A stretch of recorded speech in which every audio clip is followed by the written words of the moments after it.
Hello everyone, আসসালামু আলাইকুম। আজকে আবার একটি ব্লগ নিয়ে চলে আসলাম।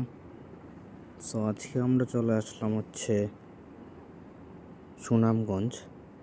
সুনামগঞ্জের পিয়াঙ্গন মার্কেটে আমরা চলে আসলাম। এখানে ডিসকাউন্ট চলছে। যেহেতু ডিসকাউন্ট চলছে, ভাবলাম একটু শপিং করাই যায়। সেজন্য আমরা চলে আসলাম শপিং করার জন্য কাপড়ের দোকানে। আমরা কেনাকাটা করে ফেললাম।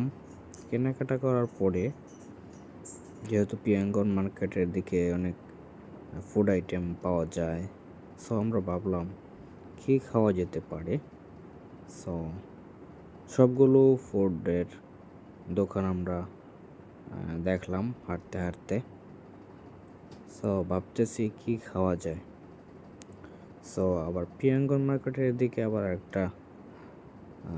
খুব একটা ফেমাস একটা খাবার আছে, সেটা খুঁজতেছি। জিজ্ঞেস করলাম যে কোথায় সেটা। যেখানে আছি আমরা সেখানে পাই নাই। আমরা খুঁজতে লাগলাম যে এটা কোথায় পাওয়া যাবে।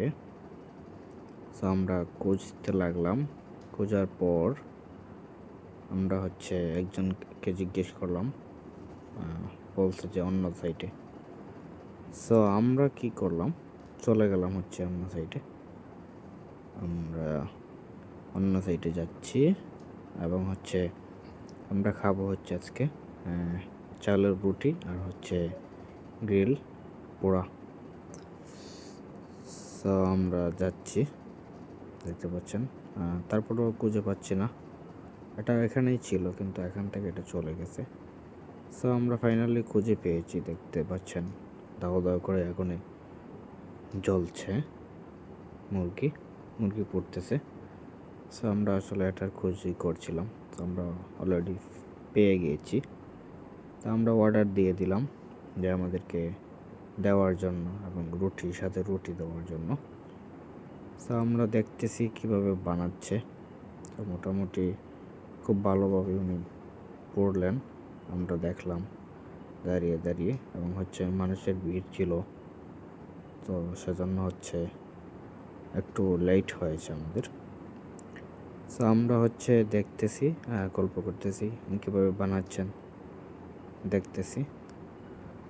ফাইনালি আমাদের এটা বলছে যে তাড়াতাড়ি বানিয়ে দেওয়ার জন্য। আমরা অপেক্ষা করেছি অনেকক্ষণ। উনি বলেছেন যে হয়ে যাবে। ফাইনালি আমাদের এটা চলে আসবে, বানানো পোড়া হয়ে গেছে অলরেডি। দেখতে পাচ্ছেন চলে আসছে রুটি আর মুরগি পোড়া। আর সাথে আছে সস। খাবার খেলাম, ভালো লাগলো। এই আমাদের ব্লগ।